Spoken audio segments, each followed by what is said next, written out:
Yogena chittasya padena vacham malam sharirasya cha vaidikena yopakrotam pravaram muninam Patanjalim pranjaliranatosmi stuve Patanjalim vyasam shankaram cha munitrayam kartrasutasya bhashyasya kramat vivaranasya cha.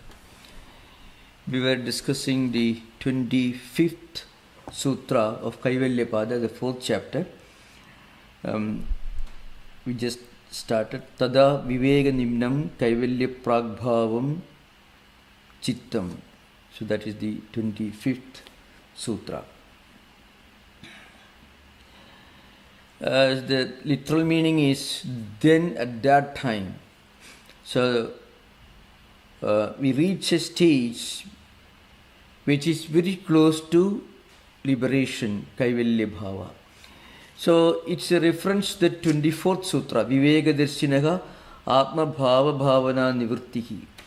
So when a yoga practitioner, when a yogin realizes the fact that he is not an evolute of Prakriti, mind or senses or just intellect, but he is actually the self-effulgent Atman, Purusha. At that point, when he reaches that state of discriminative faculty or discerning wisdom, at that time, all the wrong notions will disappear. And then what happens?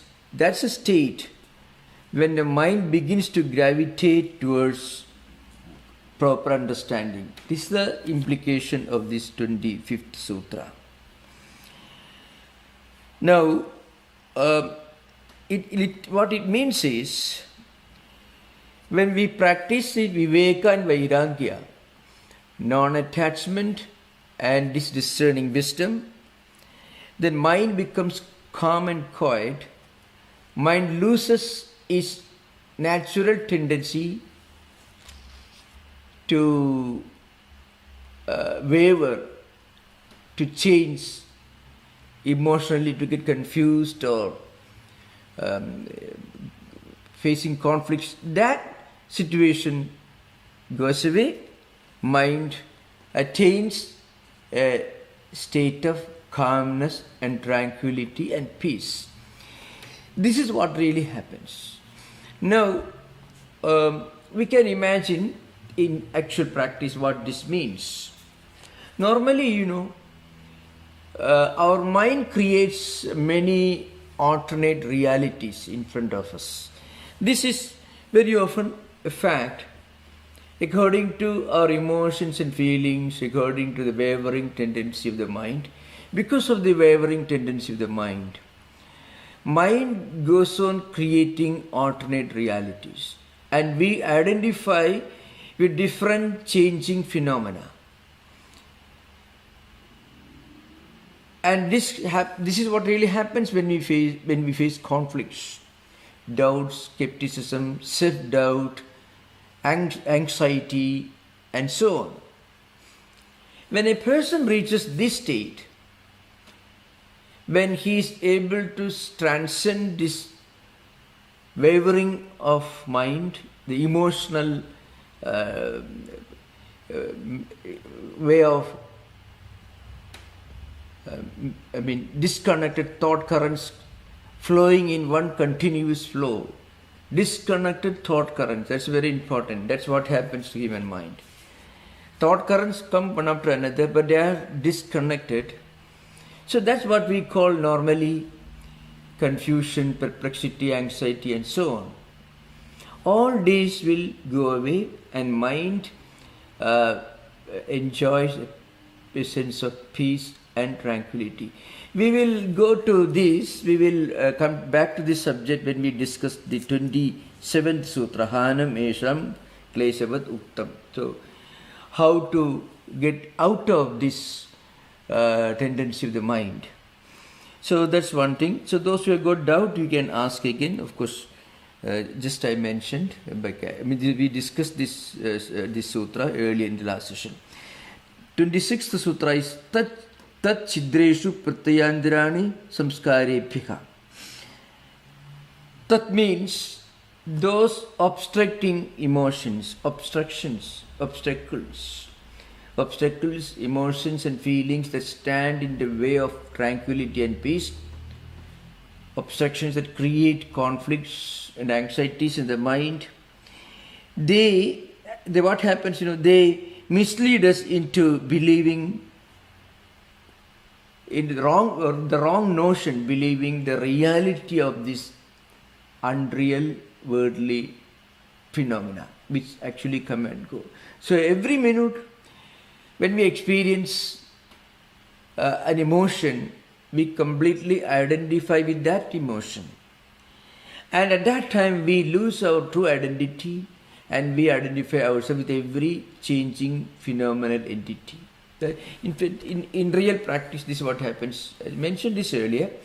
Suppose we get information, we get news that we have lost money in the bank. Then that state of misfortune becomes so huge in our mental reason, we completely identify with that state. And then sometimes, some happy news when we got suddenly some huge amount of money, people. Immediately the joy overcomes our mind. So this momentary obsessive identification with every single changing and disconnected phenomena, that's what is called obstruction, confusions. Now, this particular sutra says this problem, these obstructing thoughts and confusions, they emerge not only from what we are experiencing now, but also from what we have experienced in the past. In fact, the implication of the 26th sutra is simple. Many of the obstructing thought currents emerge from previous experiences, either from this life or from previous life. That means the formal samskaras, experiences, good and bad experiences which are already accumulated in the mental system, they emerge and they create these obstructions, and all these obstructions disappear when a person gets this viveka darshanam. The viveka darshanam is a term used in the 24th sutra that is very important. The discerning wisdom. In simple life, in Vedanta we call nitya anitya vastu viveka. In Vedanta, that's the first qualification for a spiritual seeker. It's mentioned in the Viveka Chudamani, the first one. An ability to keep in mind what is actually real, what really matters, what is actually important, and what is relatively unimportant or irrelevant. In fact, this state of discriminative faculty or discerning wisdom comes to people as a result of education, as a result of maturity. But spiritual practices help us to reach this stage in a more comprehensive manner and at a much earlier stage. Every person can reach some degree of this Vishesha Darshanam, maturity. I mean, the understanding what is real, what is unreal, what really matters, what is relatively unimportant. That sort of faculties, we call it wisdom, we call it maturity in the very ordinary empirical language. That's what we use. But this discerning faculty assumes a spiritual quality when we practice yamas and niyamas. That is the foundation. We will come to that, as I mentioned, when we discuss the next sutra. So actually, this Viveka Darshana helps us to uphold and stick to what is real and ignore what is relatively unreal. For example, there is a health problem. Immediately we may get shocked, or it can affect our mind. But suppose we remember,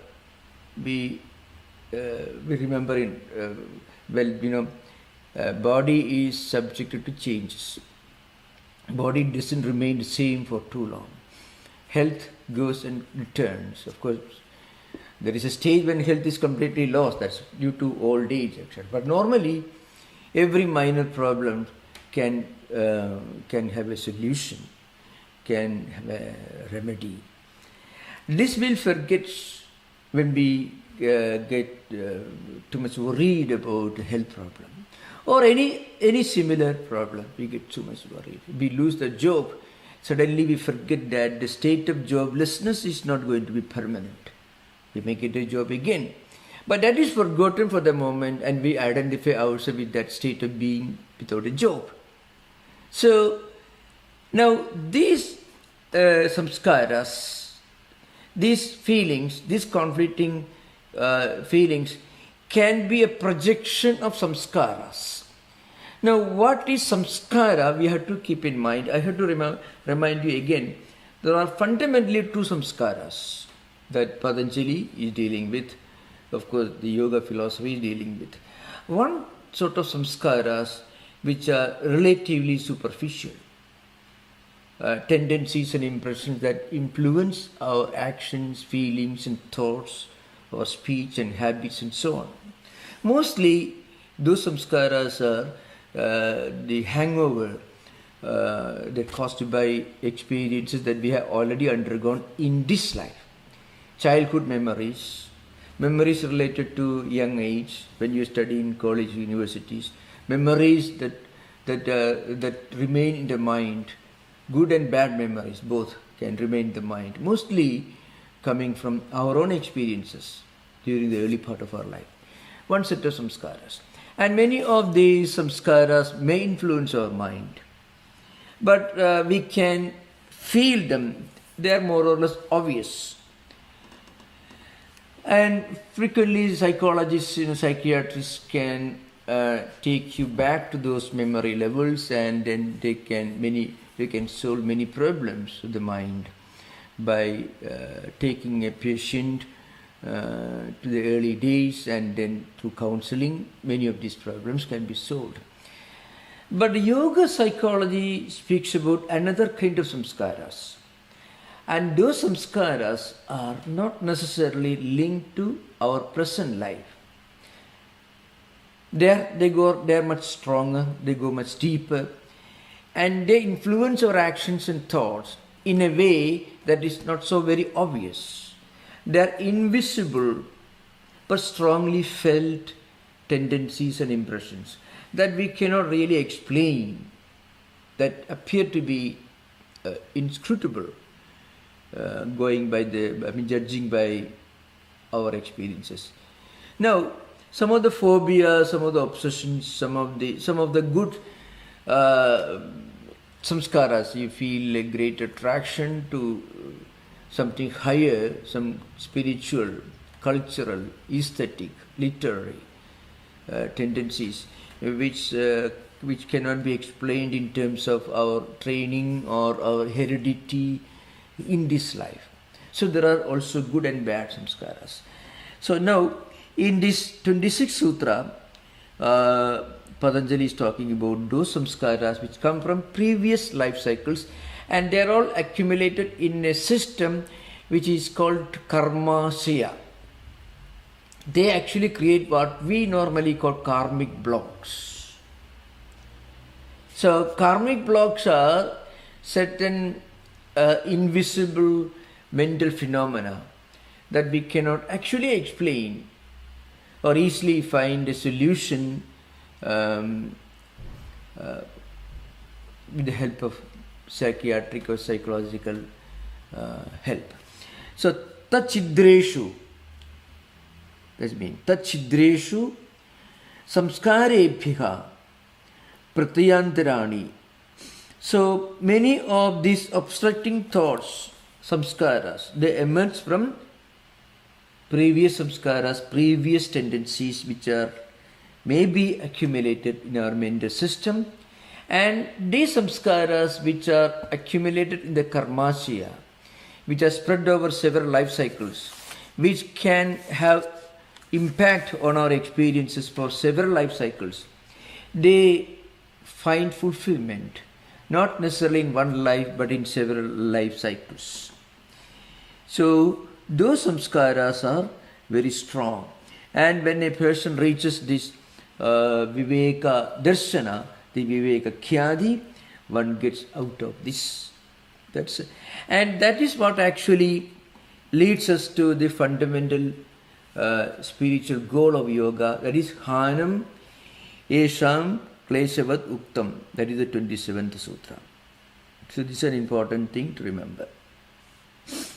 So the 26th sutra tells us that many of these obstructing thought currents and tendencies coming from previous life cycles, which are not visible, which are not obvious, but somehow we feel a kind of mental block. Now, I want to mention a few things about how they are dealt with in modern psychiatry, because I am not a professional psychiatrist, what I mean. But very often, many of these problems are dealt with the help of medicine, counseling and so on. But as I mentioned, as everyone knows, in modern psychology cannot and doesn't consider previous life cycles as a possibility. So very often the solutions and remedies become superficial. It is only helpful for postponing a problem which will return again with greater intensity. But once you understand that there are certain samskaras and tendencies which are accumulated in the mental system, once we recognize that, then we feel a relief. We should not get away with the impression of superstition. Really speaking, when we are looking for a solution at the psychological level, when we find an explanation, the explanation itself becomes a solution. That's an important thing. At the mental level, when we get an explanation, the explanation itself becomes a solution. Oh, maybe this is why I have this. So once you understand, then it's no longer a big threat to us. Otherwise, phobias and obsessions, many of them do not find any real explanation in modern psychology and psychiatry. This is important thing. Only our ability to be impacted by those problems, that ability to be impacted, to be sensitive to the problem, that is benumbed.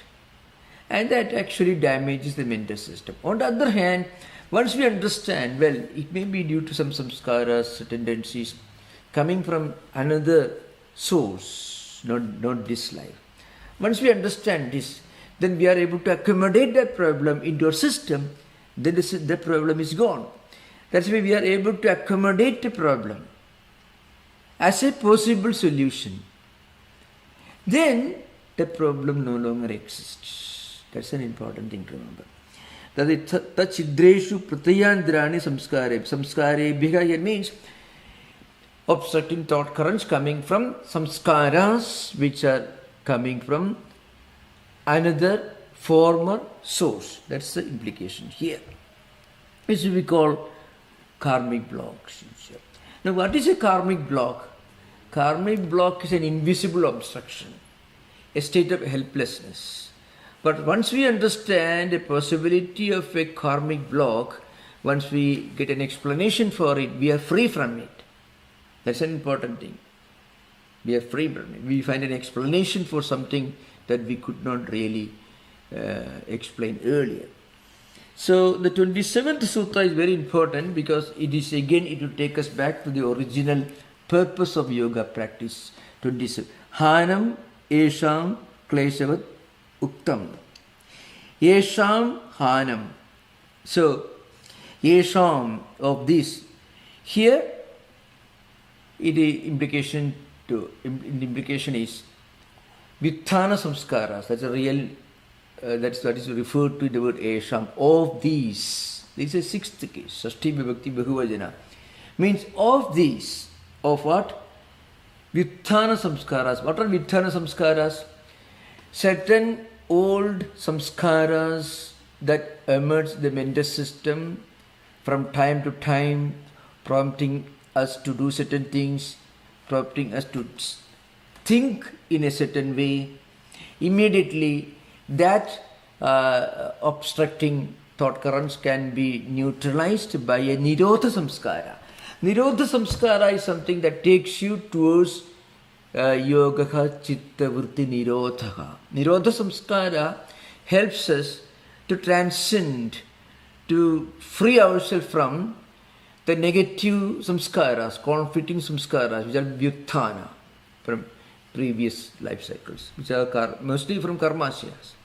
So, from our previous life cycles, certain samskaras, certain tendencies emerge, which we know to be not good. Now, when you actually practice yamas and niyamas and you go through yoga practice, what happens?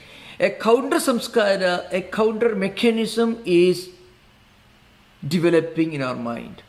Oh, it's not good. Suppose you have a tendency for greed, let us say. A person who is practicing yamas and niyamas immediately, asteya and aparigraha. There are two virtues which belong to yama. Asteya means non-stealing. I mean not having desire for something that is not ours.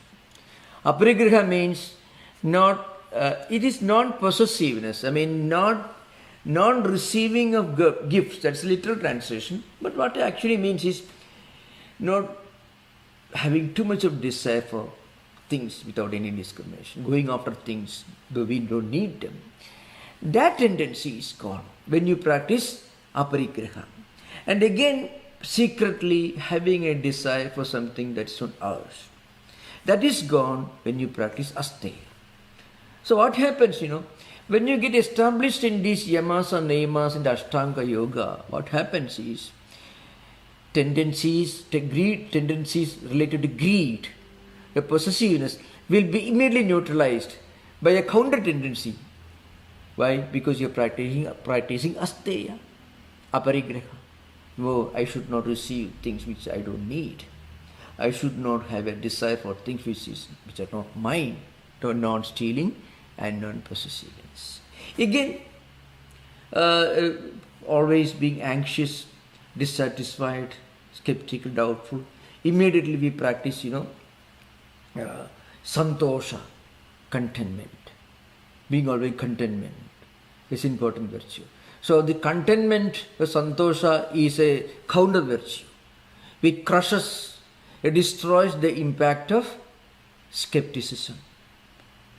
So, like that, if a person really practices these 10 disciplines, I mean yamas and niyamas, ahimsa, sasteya, asteya, brahmacharya, aparigraha, sauja, santosha, tapaswadhyaya, isapadithana. Means non-violence, non-stealing, truthfulness, then non-possessiveness, pure life, purity, mental purity, physical purity, contentment, then austerity, dedication, then connecting with positive ideas, repeating or practicing some sacred word symbols called swadhyaya, and then if you actually are a traditional believer in any religion or God, a sense of resignation.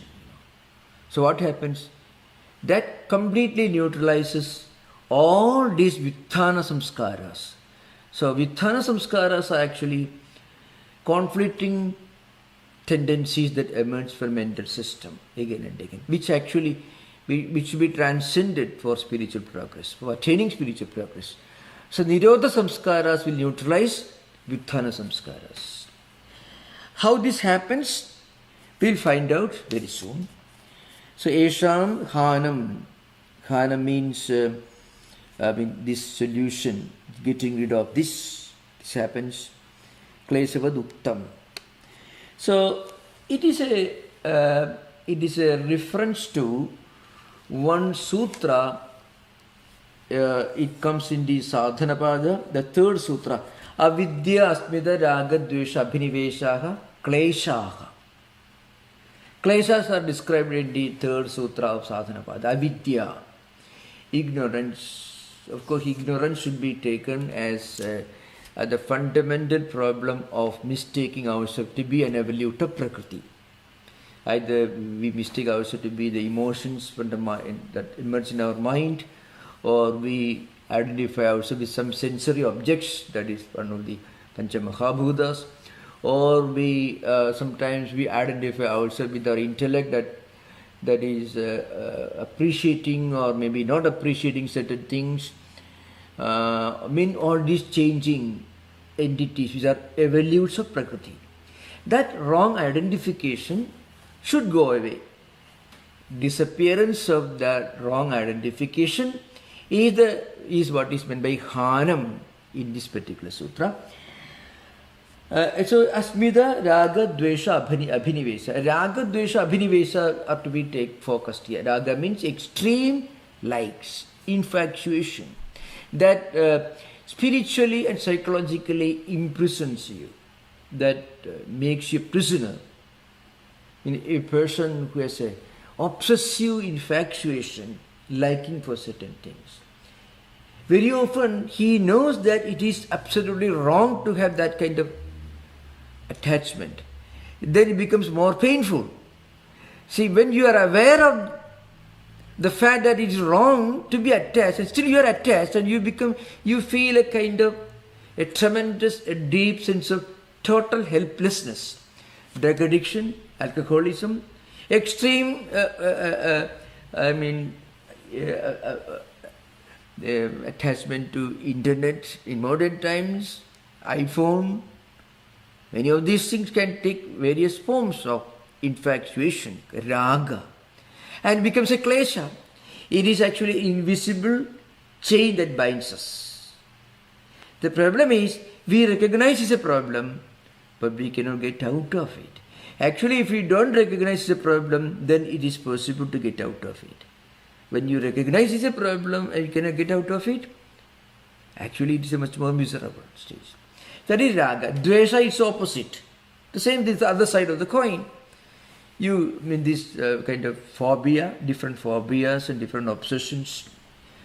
Certain kinds of manic problems can be linked to this extreme hatred, aversion to certain things. It's absolutely ridiculous to have that kind of obsessive hatred. Still you have it, and that's a very painful thing. So awareness of it, and then total incapacity to get rid of it, to avoid it. Together becomes an invisible prison.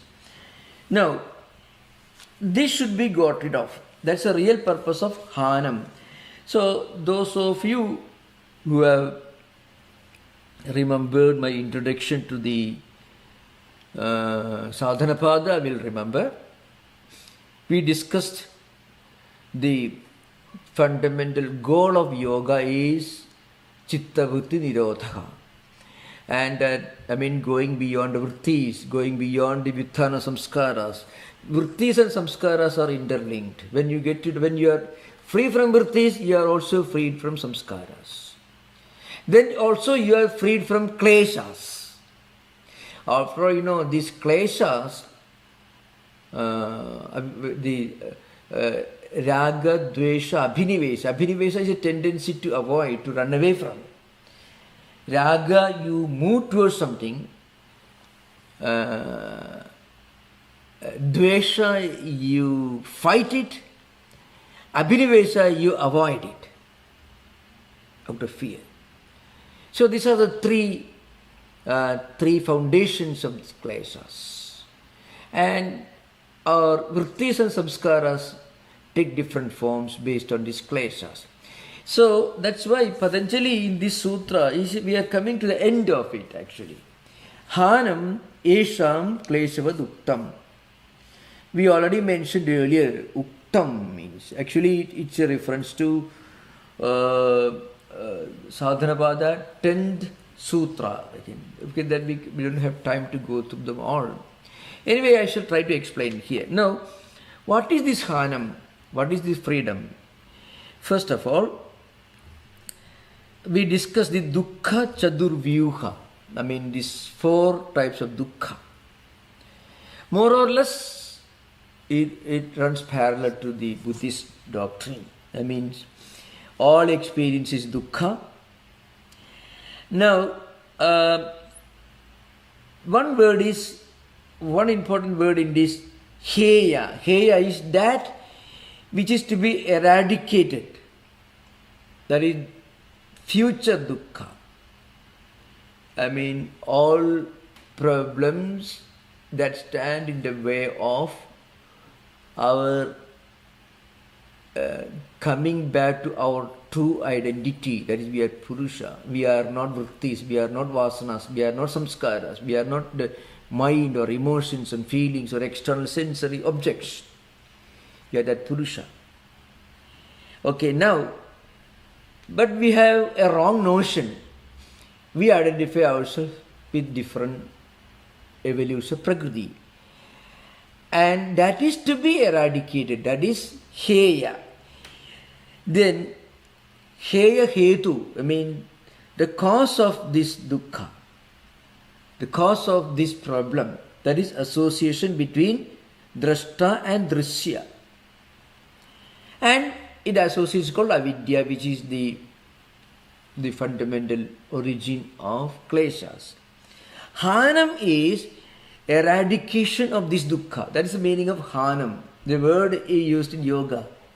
Hanam is eradication, getting rid of this dukkha. Now what is dukkha again? Dukkha, the Sanskrit word dukkha literally means grief, sorrow. We should not take the literary meaning, and the meaning in which it is used in literature. In Yoga Sutra, it means a problem that you become aware of when you enter spiritual life. So what is the problem? My mind identifies itself with everything that happens every moment. And I identify myself with my mind. And mind identifies itself with every momentary experiences. Now happy, next minute unhappy, now extreme liking for certain things and extreme aversion to certain things. Like that, mind is always in a flux. That state is called dukkha. So dukkha here means qualitatively is different from dukkha as understood in the dukkha, the Chattvari Arya Satyani, the Four Noble Truths as taught by Buddha. That's again different from the word dukkha as used in normal Sanskrit literature. Here dukkha is our tendency to identify ourselves with our mind, and so our mind itself identifies with all these changing experiences. Now something unpleasant happened, I'm completely broken. After some time something pleasant has happened, I feel overjoyed. And this goes on changing, this wavering nature of mind. This is not a very happy situation. So that's what Patanjali says. This problem should be eradicated. So hana means that eradication, removal of that dukkha. By what? By eradication of the fundamental root of that dukkha. What is that? Avidya. What is avidya? Avidya is again this wrong identification. That should be gone. Then we will identify ourselves what we really are. And what is our true identity? Purusha or Atman. This meaning. And then the fourth element of this dukkha chaturvyuha, what we call quadrangle, this quadrangle of dukkha. You can see this is a quadrangle in yoga. Is hanupaya, mean the means, methods, a proper discipline for the eradication of this problem. And what is that? It is unbroken practice of Viveka Khyadi, Viveka Darshana that we discussed just now. That means we should clearly discern our true self from our mind, our senses and other evolutes of Prakriti. We are the Purusha, the self-effulgent Atman. That discerning wisdom is the means for eradication of dukkha. Now, what is the method employed in the yoga system? Ashtanga yoga. That is yama, niyama, asana, pranayama, pratyahara, dharana, dhyana, samadhi. Of which is called samyama, dharana, dhyana, samadhi. The 6th, 7th and 8th together is called samyama. And in the process there are 3 types of modifications that happen, of which Nirodha Parinama is the highest that we are actually coming to. When we obtain Nirodha Parinama, what happens is we attain this Samprajnata Samadhi. Before Nirodha Parinama, another state comes, that is Ekagrita Parinama. Before that, another one, Samadhi Parinama. So in an ascending order, the first stage is Samadhi Parinama, and after that Ekagrita Parinama, and after that Nirodha Parinama. When we reach Nirodha Parinama level, Yogaka Chitta Vritti Nirodha. This means here. Now again I have to mention, the foundation is always Yama Niyama. To what extent we are actually able to practice and succeed in yoga, to what extent we can feel the tranquility and peace and fulfillment, it all depends upon yamas and niyamas. Now I can give one proof.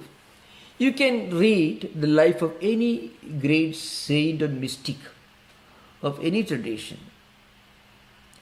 You find in their teachings and life, all these 10 qualifications reach their perfection. That's important. Yama and niyamas. We can see non-violence. A violent person cannot be a saint, and the saint cannot be violent. Both cannot go together. A person who is always trying to steal somebody's property cannot be a saint. So ahimsa, okay. Asteya, natural. So then asatya, a saint or mystic should be truthful. That's natural. That's the essential fundamental quality. Brahmacharya, pure life, that is a must. In all higher religions, wherever a spiritual practitioner tries to reach out to the transcendental, this is essential. And the last one is aparigraha. Aparigraha doesn't mean that you don't receive anything. See, Buddha himself used to go about begging food. Buddhist monks is one of the teachings in the Abhidhamma. So Buddha's teaching, Dhamma, the Tripidakas, Sutta Pitaka, Vinaya Pitaka, Abhidhamma Pitaka. The Vinaya and Abhidhamma, you find Buddha talks about the disciplines for Buddhist bhikshus. Even today you find in countries which are predominantly Buddhist, like Thailand and other countries, Buddhist monks go about begging. So somebody may ask the question, it is not against aparigraha. Aparigraha means a natural tendency to go after things and to possess things. So it says in the greed, that is what is meant here. Not you. It doesn't mean that you should not receive anything from anybody. Nobody can live in this world. So what it means is freedom from greed. Naturally, it is a qualification that you always find, it is quality that you always find in any person, higher spiritual person you find. These 5 disciplines called yamas, ahimsa, satya, asteya, brahmacharya, aparigraha. Then the second one is shaucha, santosha, tapaswadhyaya, isapanidhana. Means inner purity, outer purity, contentment. If there is a mystic who is always dissatisfied and bitter and skeptical, he is not a mystic. Many mystics, at least in Christian tradition, they received recognition only post-mortem. I mean, mostly after death, they were recognized. Many of them had to go through, at least many of them, not all, of course. There were many who were recognized right in their lifetime, but many of them had to. Therefore, the canonization took place always after death. Now, the point is, but in their life, they must have experienced many things. Sometimes even tortures from the hierarchy, but they had no problem. They were always contented. Because they were getting something, they were identifying with themselves with something transcendental that gave them complete santosha. The second niyama. Tapaha means you focus your mind and your senses, your concentration, everything in one direction. Chittaigagryam manatapaha means the senses, mind, intellect, all focusing in one direction with a sense of sanctity and sacredness. Naturally, it was characteristic of all great mystics, all traditions. So, then, of course, a sense of resignation to God. It's natural. In fact, that's what actually enabled them to go through many of these unpleasant experiences. So, now the point is, if a person gets established in yamas and niyamas, then actually other asana, pranayama, pratyahara. Again, I should emphasize the point. Here asana doesn't mean yogic postures, physical exercises in yoga. It means the ability to sit with great concentration in one place for a long time with a perfect relaxation. The sthiram sukham asana. So that's an idea behind. So through this process, a person realizes his highest. So in short, first through the practice of yamas and niyamas and yoga practice, you get viveka jnanam.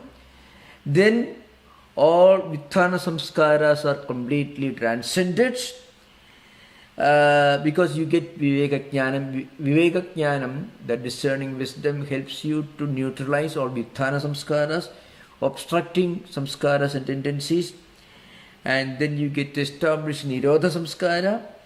Then a yoga practitioner has to go even beyond nirodha samskara, and at that stage reaches samprajnata samadhi. So this is the process that is mentioned here. Now I think it must be clear to you what is hanam. So we have already discussed 27th sutra. Next one is 28th sutra. 28th sutra is prasankhyane api akusidasya sarvatha vivekakyatehi dharmamekha samadhi. So what happens when you reach a state of total, complete desirelessness? I mean, a state of desirelessness of the highest state. So that is the 28th sutra. What it means is, when a person reaches that kind of prasankyana, I mean that highest spiritual wisdom in yoga, when you reach there, then you are not even attached to that. So you have reached the highest state of discerning wisdom, but you are not even attached, you have no attachment even to that state. Then only you reach perfection in that state. So the total renunciation of even the results of the highest spiritual enlightenment and wisdom. And when you are able to practice this detachment, even to that highest experience, then what happens? Dharmamekha samadhi. That means then what happens is, you reach a samadhi, and samadhi is called dharmamekha. What it means is, mekha is clouds, and clouds pour downpour, water during rains. So just like clouds start raining, like that, this state of experience, it starts pouring virtue, enlightenment.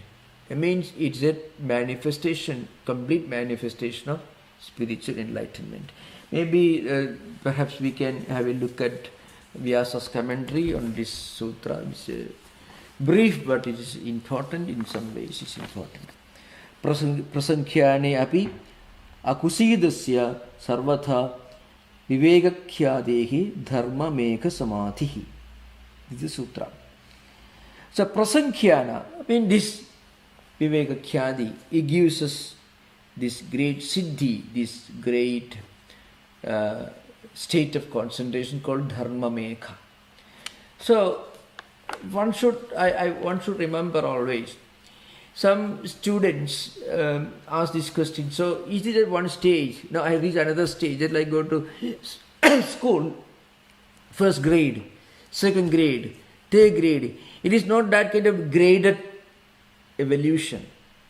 Actually, when a person gets established in yamas and niyamas, then you won't notice how fast or how you are actually evolving. Spiritual evolution is not a graded process. One should remember. Spiritual evolution is a natural, spontaneous process. You cannot draw a line of demarcation. From now onwards, it is sampragnata, and after this, it is asampragnata. There is no clear bifurcation, there is no line of demarcation. We try to logically, mathematically analyze the spiritual journey, and that only shows that we are not even started the journey. If somebody thinks that I should get a graded, clear-cut picture, then only it's okay when you are traveling from San Francisco to Sacramento, but not in spiritual life. In spiritual life, there is no clear-cut line of demarcation or differentiating one stage from another stage.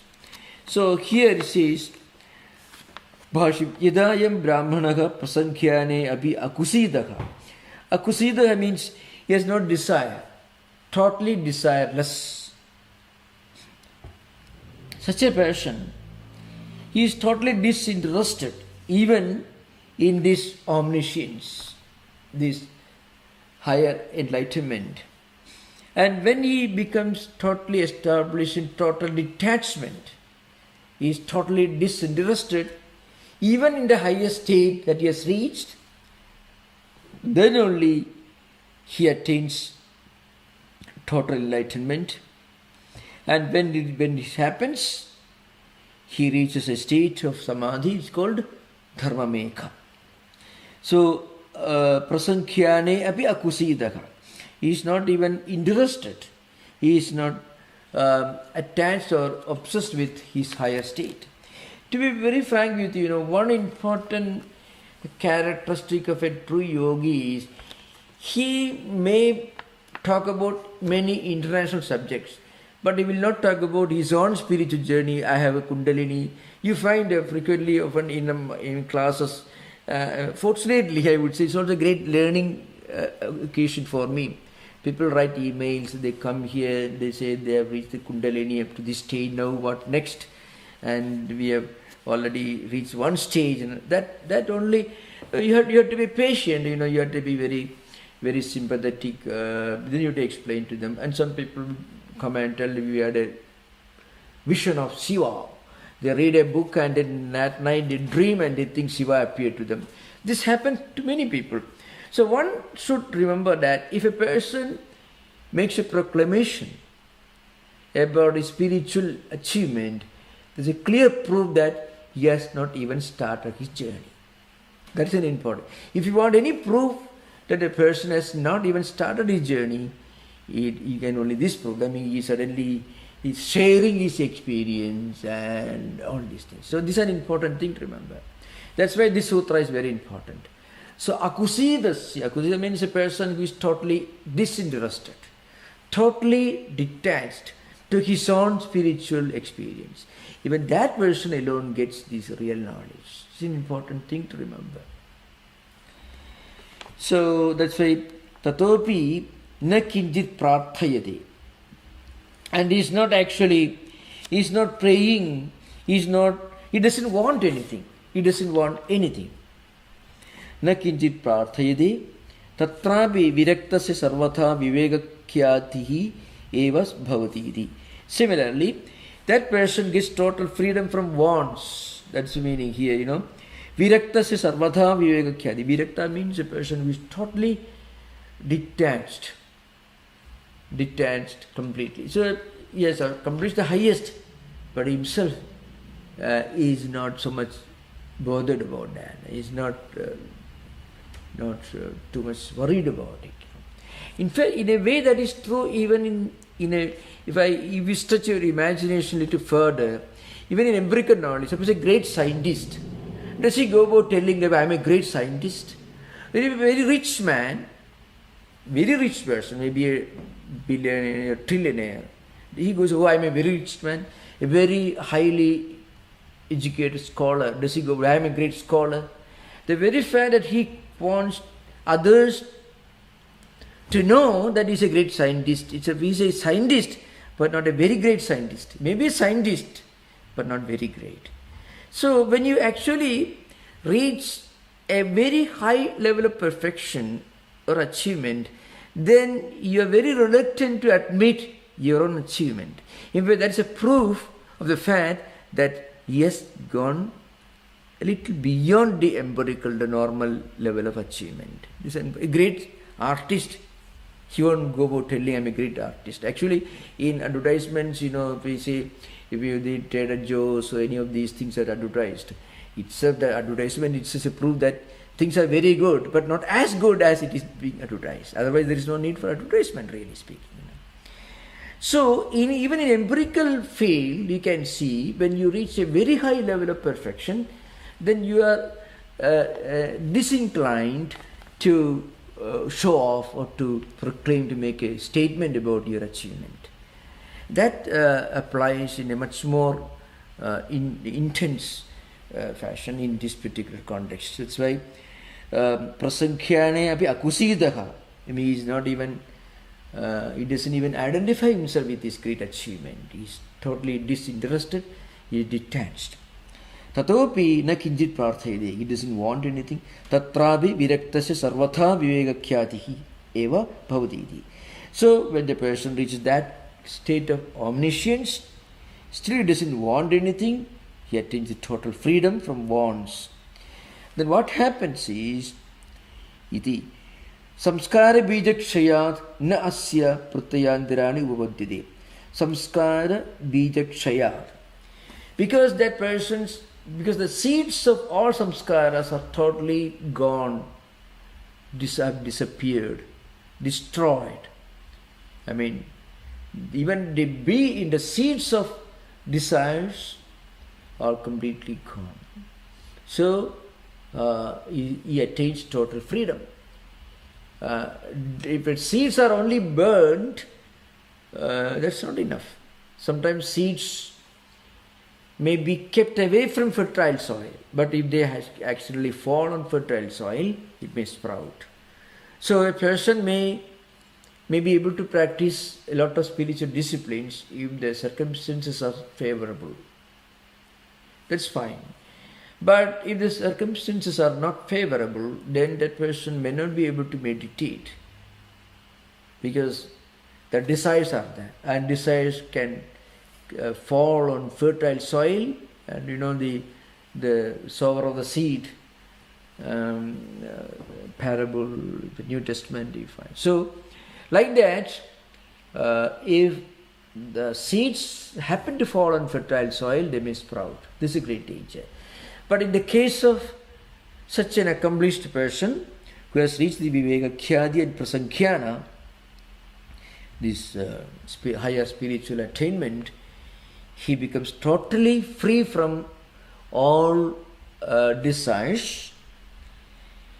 For him, even the seeds of desires are completely destroyed. That's why samskara bijakshayat nasya pratyantirani upadyati. Therefore, what happens is, he is totally free from any of these problems, and then because of this total destruction of the seeds of even latent impressions, no other cognition, no other intellectual process happens in his mind. No other cognition ever arises in his mind, and he attains a state of samadhi which is called dharma mekha. Tada asya dharma mekho nama samadhi bhavati. At that time he attains this state of dharma mekha samadhi. Megha means cloud. Dharma megha means cloud that actually pour dharma, virtue. I mean, that person gets fully established. As I mentioned earlier, such a person cannot but be a great good man. Fundamental human goodness is the essence of spirituality in yoga. Why? Because that person is fully established on the rocky foundation of yamas and niyamas. So that's an important thing to remember. Now we can have interaction. You are most welcome to ask questions. You can. Okay. Thank you. You are most welcome to ask questions. Yeah.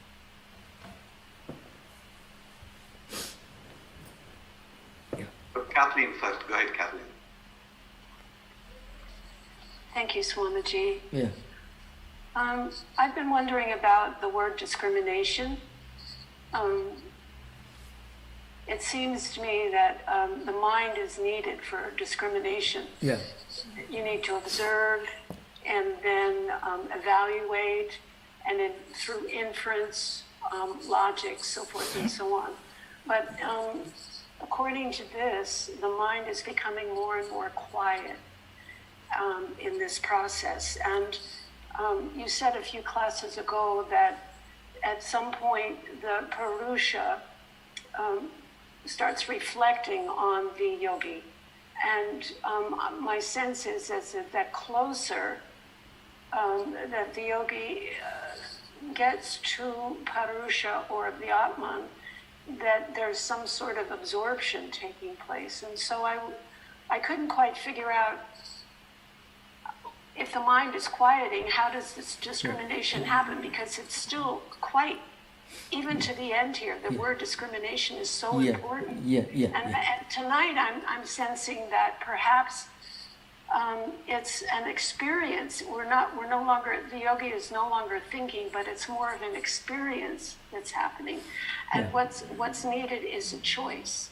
It's just a question of choice, and that choice is renunciation or surrender to the Purusha or Atman. Yeah, you know, Viveka Khyadi, that's a technical word used in the yoga literature. That Viveka Khyadi is that word Viveka in that particular formation should not be translated to discrimination as we understand in the ordinary sense. So mind analyzes things and decides to do what is the right thing to do and avoid doing what is wrong. That is the normal the function of discrimination of many persons, the sense of discrimination, discerning wisdom. Now, here the Viveka Khyadi, in that word, the word discrimination is used in a different sense. That's a problem of language. There, the yogi is able to distinguish and eventually realize the fact that he is not one of the evolutes of Prakriti, and mind is one of the evolutes of Prakriti, and is actually Purusha. At that stage, his mind is not the mind that we normally have to use in our everyday life to discriminate as a discerning faculty. There, that mind doesn't have to go about discriminating one after another. See, when a person gets established in that higher wisdom, his mind doesn't have to be always alert to avoid going the opposite direction. He becomes fully established in that. So, Sri Ramakrishna uses an expert dancer doesn't make a false step. Sri Ramakrishna in the Gospels, an expert dancer. At the beginning, we need to be very careful. We have to think, we have to analyze, we have to discriminate and choose what is right and avoid what is wrong. That's important. But that kind of discrimination becomes totally irrelevant, unnecessary, when the mind gets fully established in yamas and niyamas. When the mind actually gets fully established in yamas and niyamas, that mind is of a different quality. And towards the end of Viveka Khyadi, that mind ceases to be mind. So remember, our mind evolves, the mind of a beginner in spiritual life has to function as a regulating principle, has to concentrate on discrimination. What is the right thing to do? We should avoid what is wrong. So you should stick to what is right, what is proper. But when it reaches a higher level, that sort of discrimination becomes unnecessary and irrelevant, really speaking. And again, we are asking this question, logically we are trying to analyze what happens then, without actually reaching there.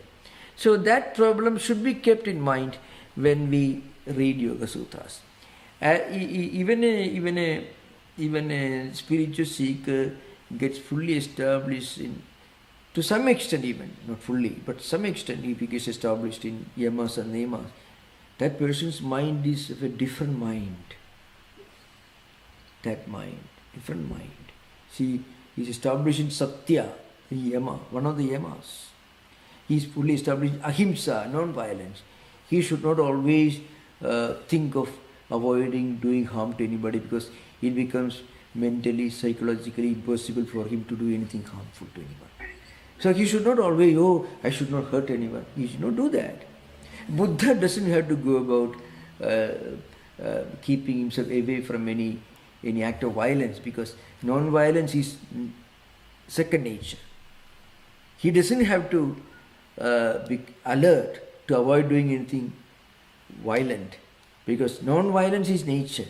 He cannot do anything that is opposed to the principle of non-violence. He cannot do anything that is opposed to the ideal of non-violence, because he is fully established in ahimsa, non-violence. A person who is established in truthfulness, he should not always, I should not tell a lie. He doesn't have to be alert and watching his own mind. I should not tell a lie, because it becomes physically and mentally impossible for him to tell a lie. So that sort of change happens in the mind also. This is an important thing to remember. Yeah. But even at the end stage, choices are needed to be made. Choices are being made even here at this stage, yes? In that journey, when you are climbing the steps there, actually, then this question will not arise. We are now trying to analyze and study this process of spiritual journey without actually reaching that stage. Mm-hmm. The questions we are asking now, we won't ask at that stage. That's an important thing to remember. Yeah. Could you possibly spell the word viveka, the next word that comes after it that you were explaining to me? How do you spell it? Oh, yeah, you mean in the sutra? Which sutra is it? The viveka, the special kind, the other kind of viveka that you were telling me that. Viveka, V-I-V-E-K-A,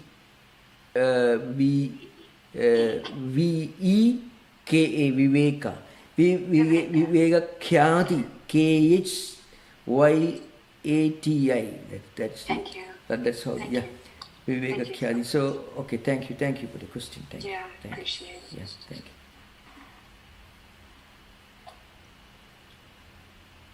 you. Yeah. Should I go next, Swami? Yeah, please go. Yeah. You mentioned Shantosa, and I, of course, have heard that a lot. But could you explain, how does one practice Shantosa? Like you said, it's an antidote. When it doesn't go with anxiety. Yeah. But how does one actually, just to say, I'm not anxious, doesn't actually make one not anxious.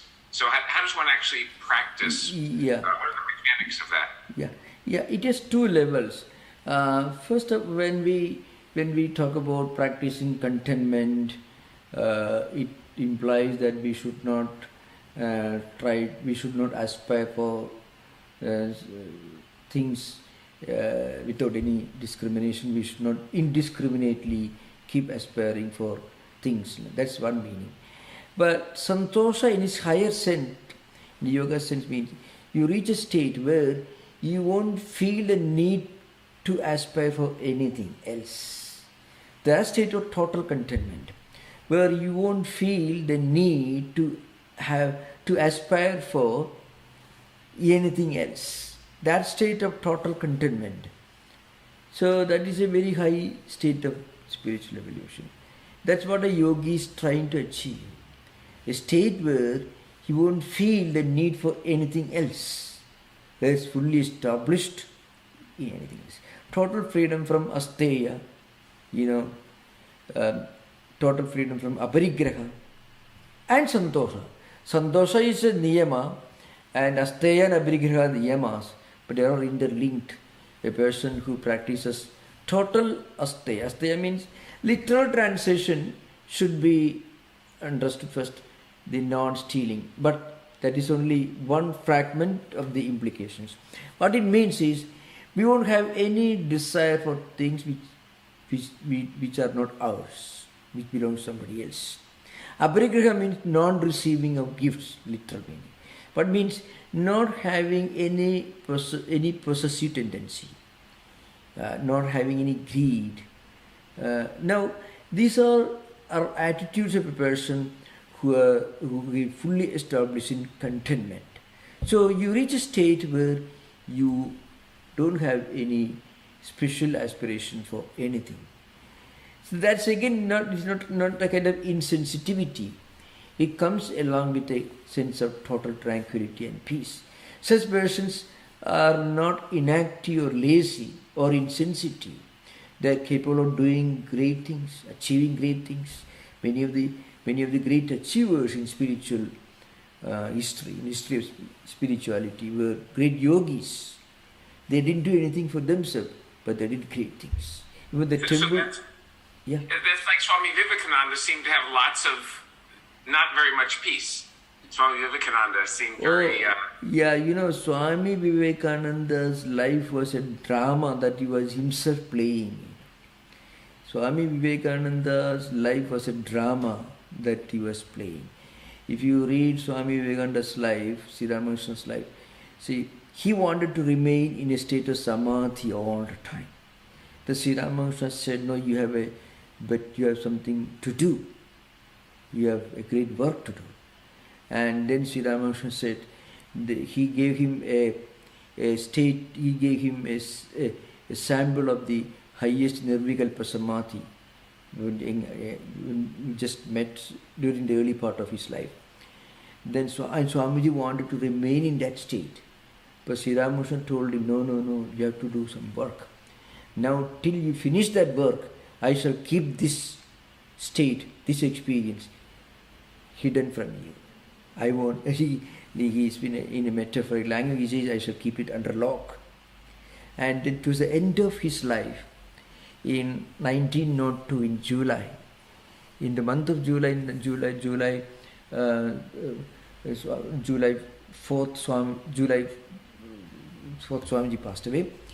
July 2nd, he passed away. Now, to the end of the month of June 1902, Swami began telling his disciples, now I feel it's all coming to an end. Now I feel my Guru has already unlocked the box. I now feel like the boy I was sitting, as a boy he was sitting in Dakshineshwar temple in front of Sri Ramakrishna, listening to the stories from Sri Ramakrishna. His mind went back to those days, so with a sense of nostalgia. So Sri Ramakrishna was slowly unlocking the box. And then remember, Swamiji said even the organization is in Maya. So Vivekananda put his own life and all that he did, all his anxieties and worries and concerns for establishing the organization, everything, he put it within a bracket, within inverted comma. That was not the main theme of his life. It was within bracket, so to speak, if you understand what I mean. For Vivekananda, even the organization he built, the work he did in America and India, all this, in Europe, all that was just a comma. All within bracket, not the main theme of his life. And he wanted to get out of it. Even he did not become the president of the order. He made his junior monk to mentor, and he himself kept away from it. But Swamiji, this is just an actor enters the stage playing a role and going away. The real actor is different. The one who is fully dressed up, made up, comes to the stage is different from the real person, the real man. So that's an important thing to remember. So all of Swamiji's worries and concerns for preaching Vedanta in America, preaching Vedanta in Europe, and even establishing an organization, and his own call to Indians to work hard to improve their own material laws, to spread modern education, to remove social injustices, eradication of poverty, all these. Swamiji's lectures, Colombo Dalmora lectures, he reads like the lectures of a great revolutionary patriot, a social reformer. So you can find a dimension of his personality, which is the role, which all resembles the role of a social reformer. So the point is, but then all for him was a drama. So unless we understand this aspect of Vivekananda, we won't get a full picture. If you sit here in America and think of Vivekananda as a great speaker who came and preached Vedanta and went away, you get only very small, tiny, insignificant fragment of his total personality and contribution. The real Vivekananda is far higher and bigger than the Vivekananda, the founder of the organization. Vivekananda just preacher. That's only one fragment of it. So for him it was all within Maya. He himself said, Vivekananda said in his own words, everything is Maya, including the work he did. So Sri Ramakrishna opened the box and he regained what he got when he was a teenager, when Sri Ramakrishna gave him the first experience of samadhi. Okay. Can we say then that Vivekananda went beyond the Yoga Sutras, or is what he did sort of contained in them also? Swami Vivekananda must have had all his experience mentioned in the Yoga Sutra. But Vivekananda was essentially a Vedanti.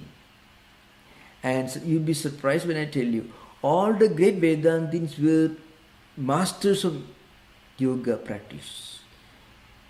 Remember, that's an important thing. You won't find a single great Vedantic teacher from Shankara and also post-Shankarites who were not practitioners of yoga.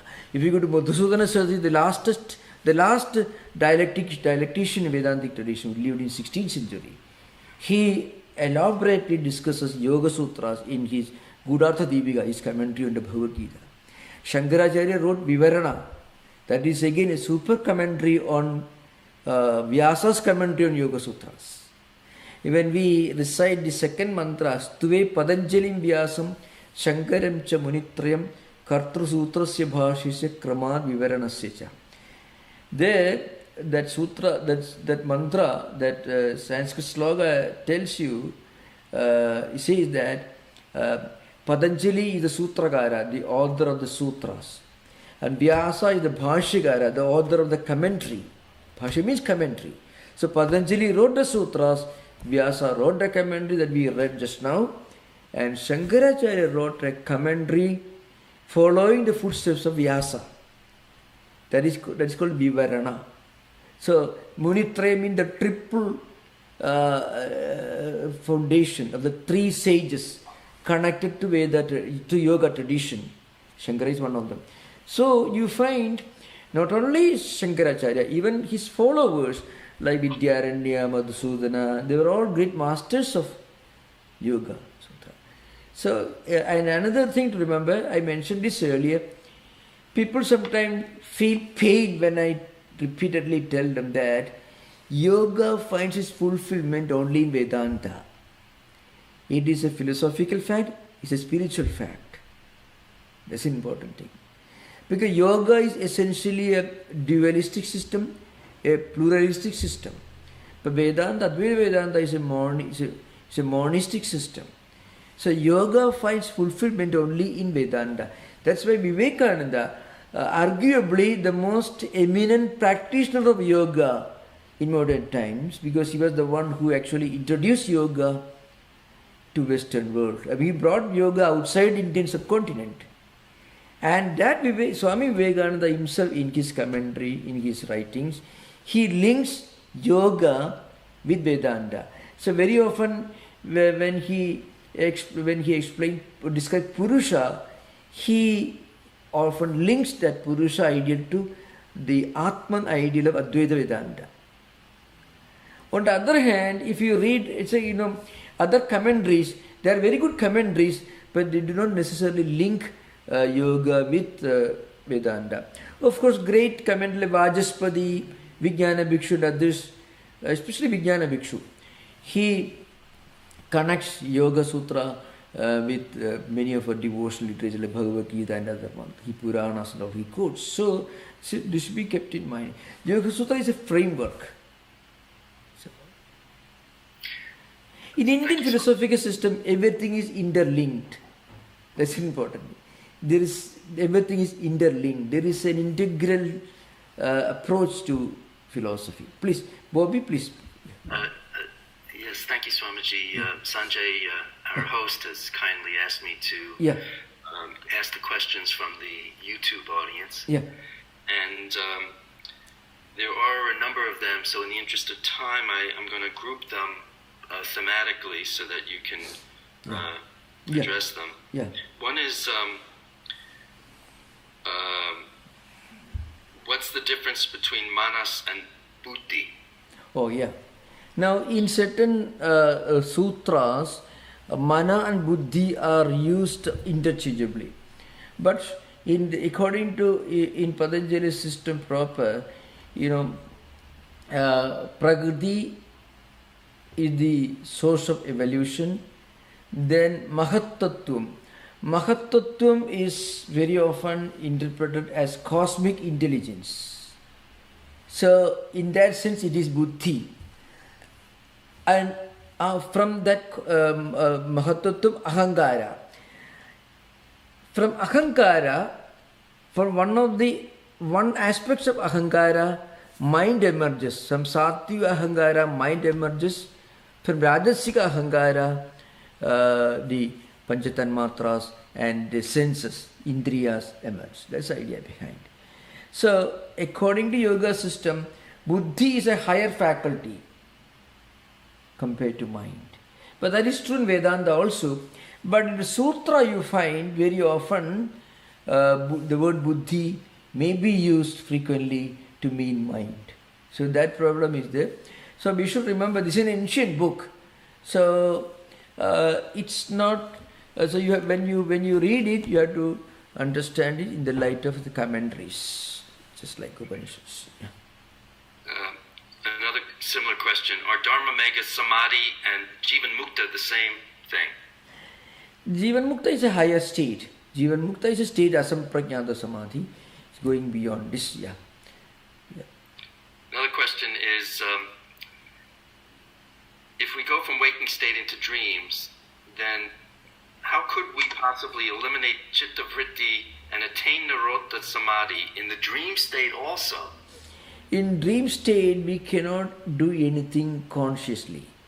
In dream state, we are actually in the hands of our samskaras, memories that we have built up during waking state.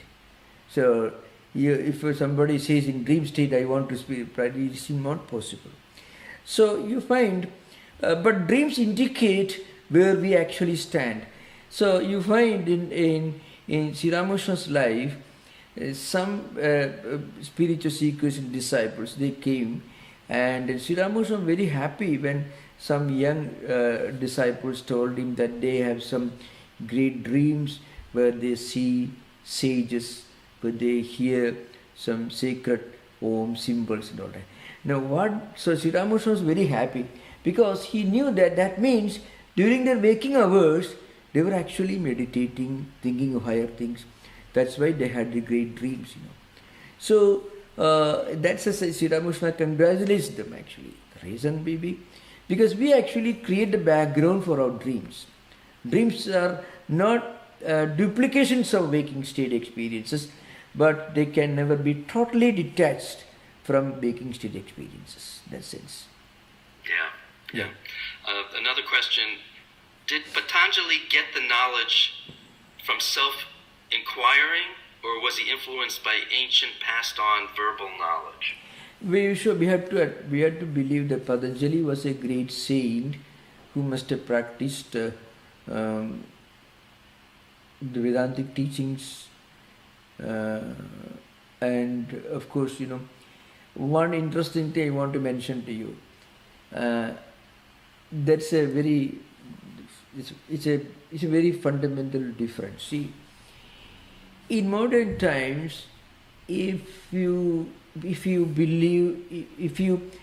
teach Kant, and you are called a Kantian. If you teach utilitarian philosophy, you are called a utilitarian. You write articles on Kantian critique of pure reason, you are called a Kantian. Then you have nothing to do with empiricism or classical philosophy, nothing, you are all exclusively. That kind of that approach did not exist in India. That's why the great Shankaracharya, the Advaita teacher, wrote commentary on Yoga Sutras. So actually in many, see men like Madhusudana Saraswati, essentially he was a Vedanti. He wrote books on yoga, and also even this Sadashiva Brahmendra Saraswati. He wrote so many things, Sanskrit poems, and he wrote on Yoga Sutras, he wrote on Bhakti, he wrote on Advaita, everything. So remember, great sages, saintly scholars in ancient India, they did not tag their names with any specific identity, no brand name. This is an important thing to remember. So Patanjali must have been a great Vedantin who wrote this great system. Kapila, for example, Kapila was a great Vedantin, really speaking. In the Bhagavata Purana, there's long Kapila Devahudi Sambhada, long dialogues of pure non-dualistic Vedanta. Kapila and his mother. So, and the same Kapila wrote this Kapila Sutras, the foundation of Sankhya system, which actually doesn't accept a creator God. So you can find all this. So Patanjali must have been a great Vedanti. Yeah. Well, you mentioned in the, besides this idea of being a generalist as opposed to, a specialist in today's terms, you mentioned the invocation that starts the classes, and that Patanjali had mastered so many things. His contribution to Ayurveda, his contribution to Sanskrit grammar, the most elaborate Sanskrit grammar, Patanjali Mahabhashyam. He wrote, he just to give a clear description and definition of language, and he deals with the phonetics, he deals with prosody, he deals with different meters, he deals with the culture of using language, refinement, and the choice of words to express one's refinement and culture. So that means yogena chittasya padena vacham malam sharirasya cha vaidyagena yoga yaha apakarot. Apakarot means who destroyed, who removed all the malam, all the dirt and filth from body. For that he wrote a book on Ayurveda, a commentary on Charaka Samskita, and to remove dirt from mind he wrote Yoga Sutras, and also to remove dirt and filth from speech he wrote the great work on Sanskrit grammar. So he was such a great versatile writer and philosopher. Yeah. We can also assume that he was in that oral tradition that the questioner mentioned. Yeah, he was in those two traditions. Yeah. Yes. So both. I guess the answer is both. The self-inquiry and the oral tradition were both at play, but not to the exclusion of the whole array of the potential of human inquiry. That's really interesting. I'm glad we circled back to that. No, that's an important thing actually. Many of them, not many, but most of them wrote books on so many different subjects. Yeah. Thank you.